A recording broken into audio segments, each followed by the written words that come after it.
Did I work that time? There it goes. Hello, everybody. I hope all is good near you. We're still in massive quarantine. This is video 662.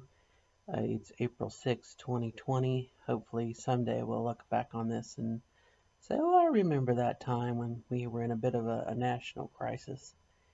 The virus is kind of everywhere you go.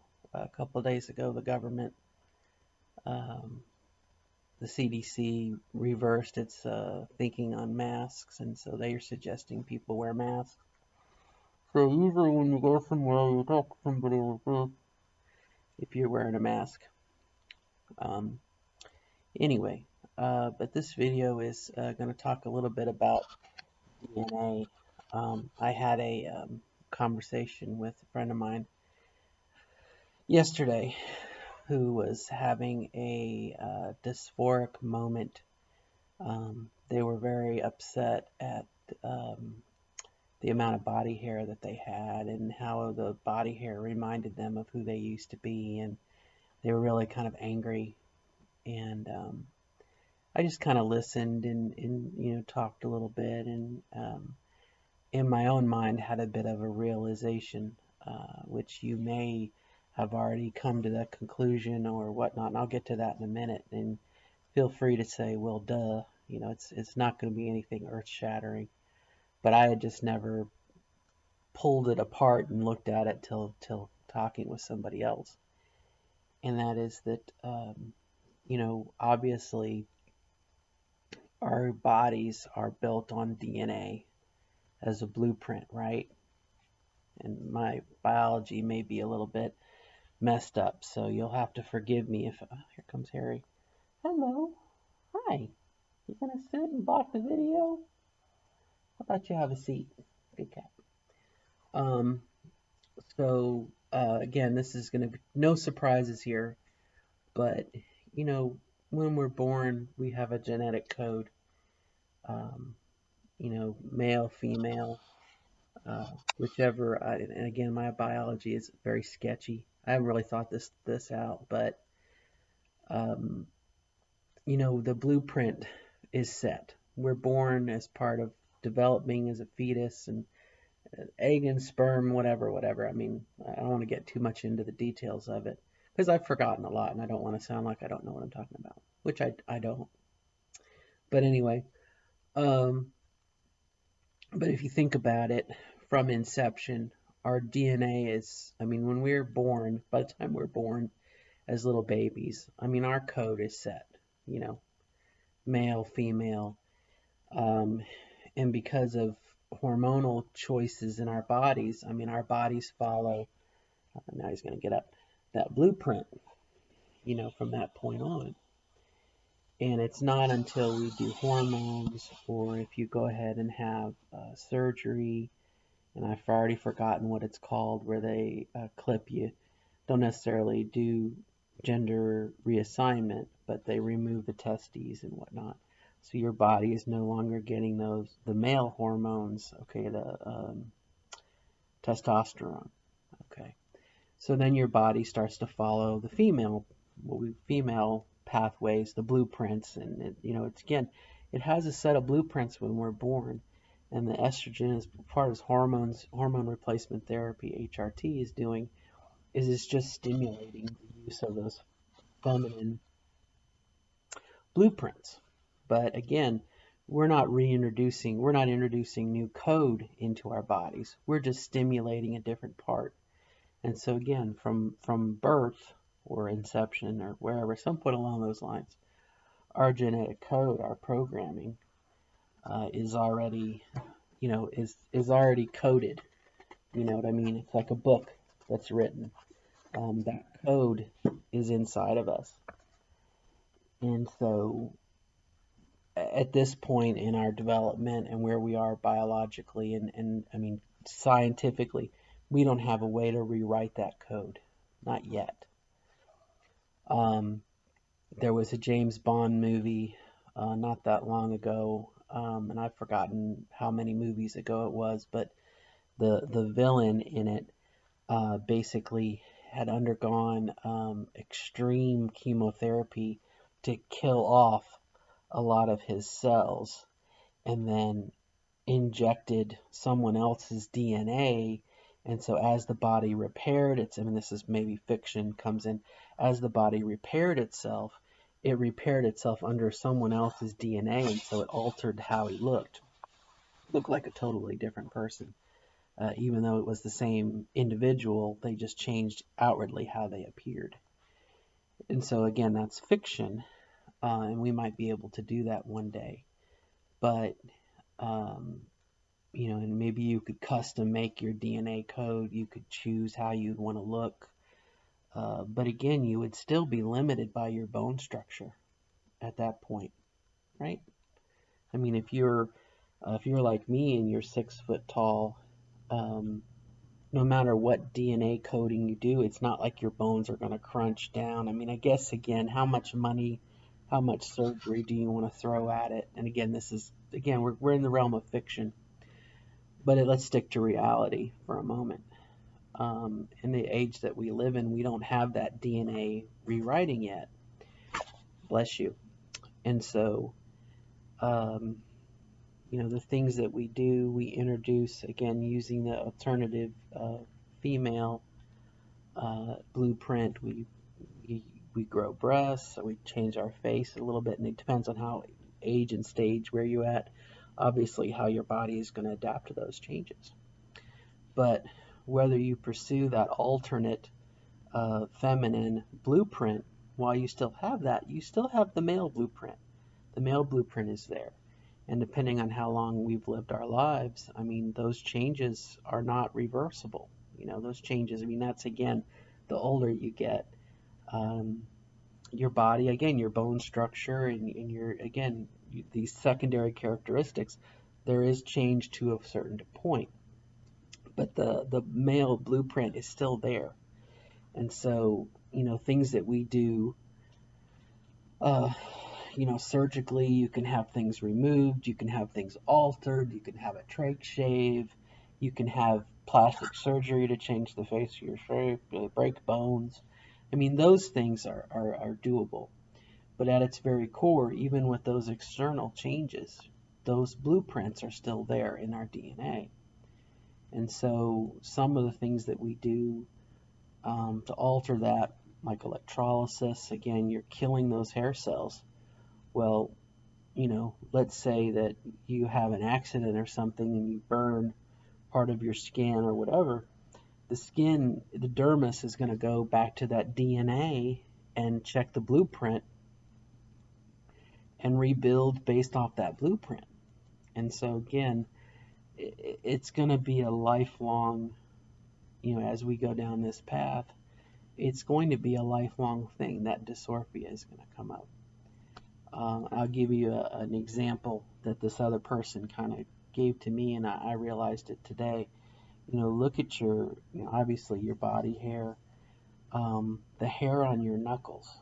Okay, I've had, you know, obviously I've been full time, 3 years, 2 years post-op. I'm not on hormones right now because of my blood clots, thyroid blood clots, but you know, these secondary characteristics, yeah, the hair will fade or whatnot, but again, we have that core blueprint in our skin that says grow hair, you know, and so in our face, again, we have electrolysis to get rid of that hair, but that programming inside our body says grow hair. And again, you can alternate somewhat towards that alternative blueprint route.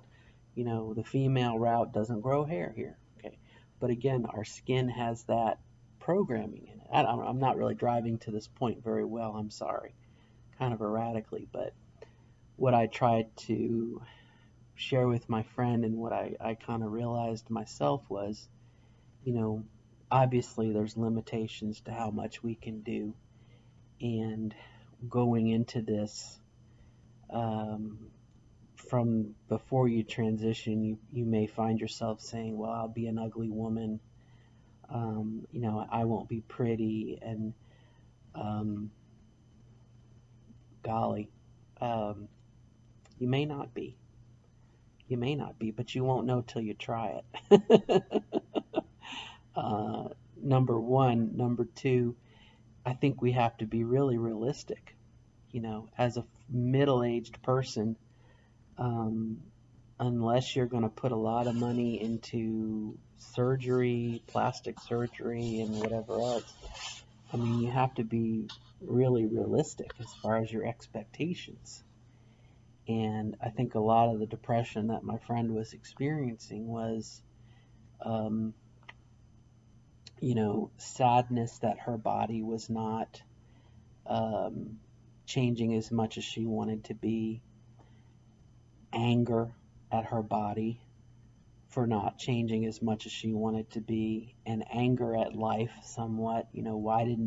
Why did we wait so long to transition? Well, situations being what they are, you transition when you can. And for some of us, we can't transition till later in life. And so, with that, you have to look at those issues and accept where you are.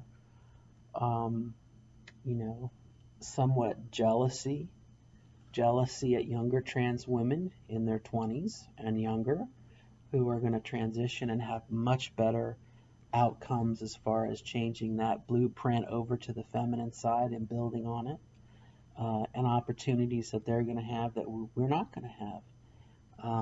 We'll never be, and I'm going to assume you're middle aged or interested in the middle aged perspective.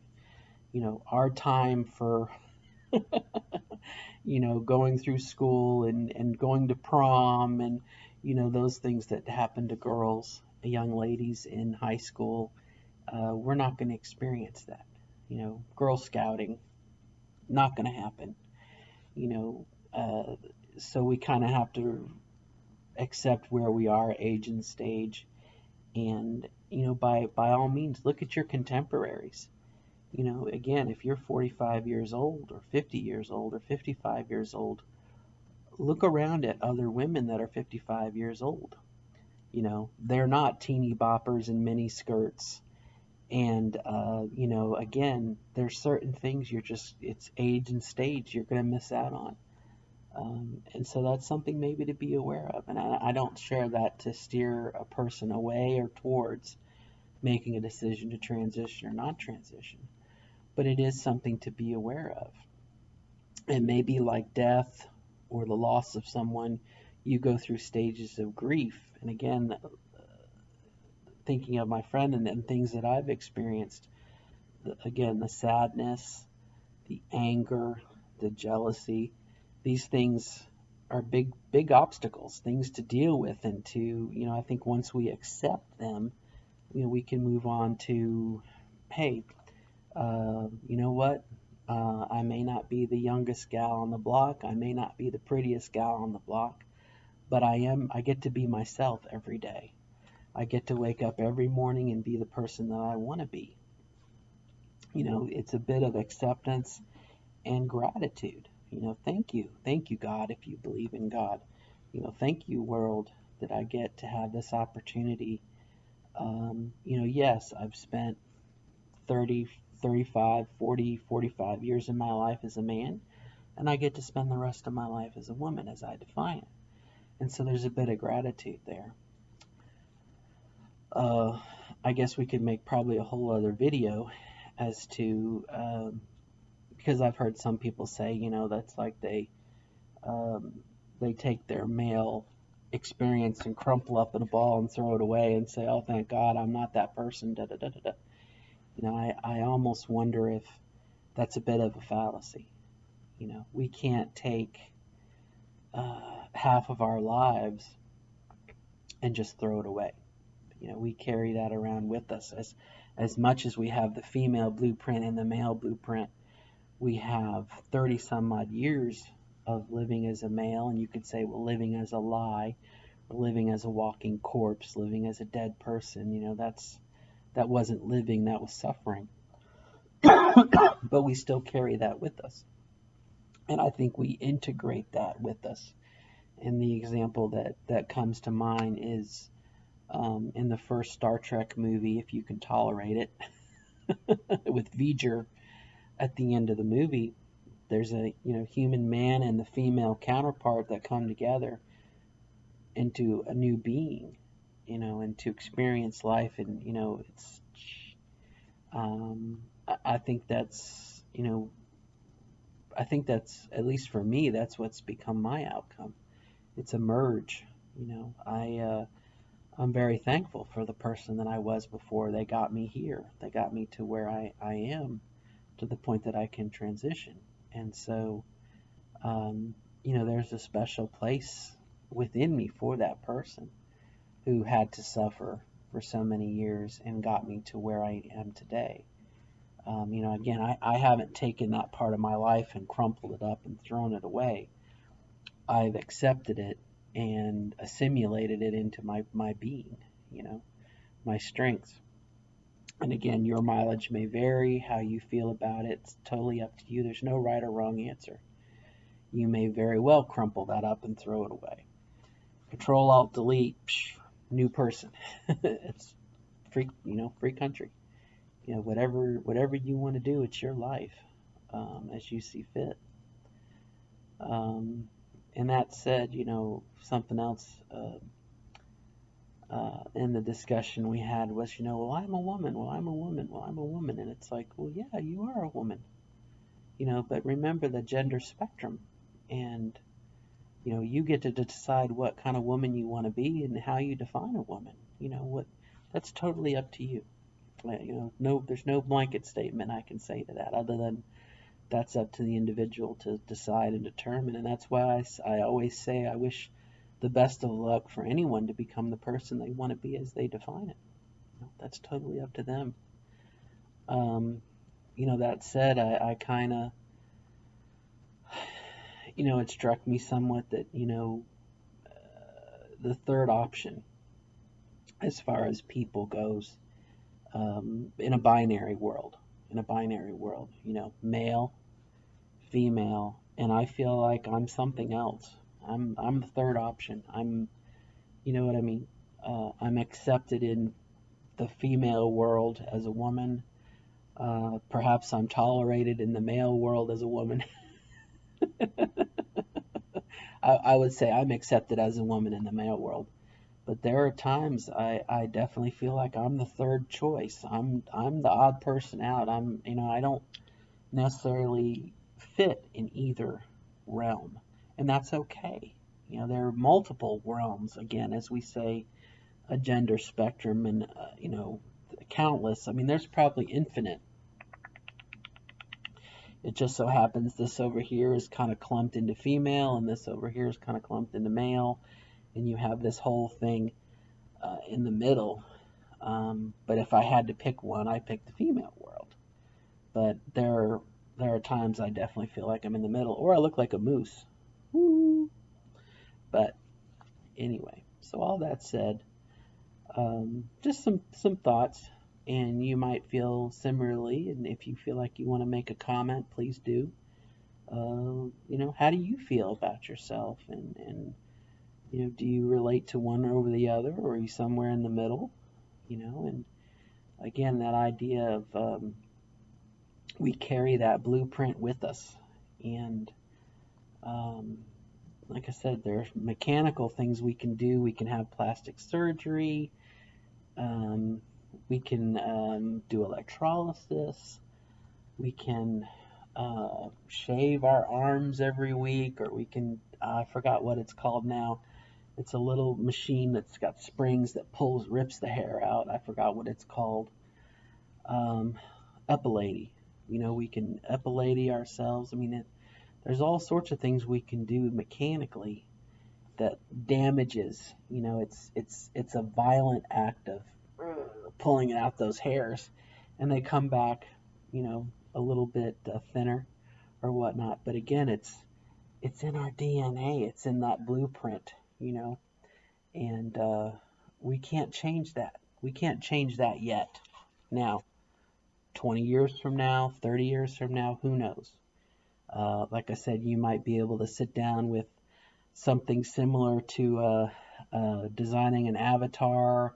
When you play a video game and you pick the hair and you pick, I mean, again, I think we're going to be limited by our bone structure, but who knows? That may be a possibility, and they custom create some sort of thing and they inject it in you, and it starts changing your DNA, your code, you know, one molecule, one cell at a time. And you know, it takes a while for one cell, and then you have two cells, and then you have four cells as they replicate, you know, and do the math, and eventually your body is changed. You know, we might have that one day, but for the moment, we don't have that. So, and we live in the moment. We think about the future, we're grateful for the past, but we live in the present. So, all right, my friends, good luck to you, and best wishes again for becoming the person you want to be as you define that person. Okay? Good luck to you. Bye-bye.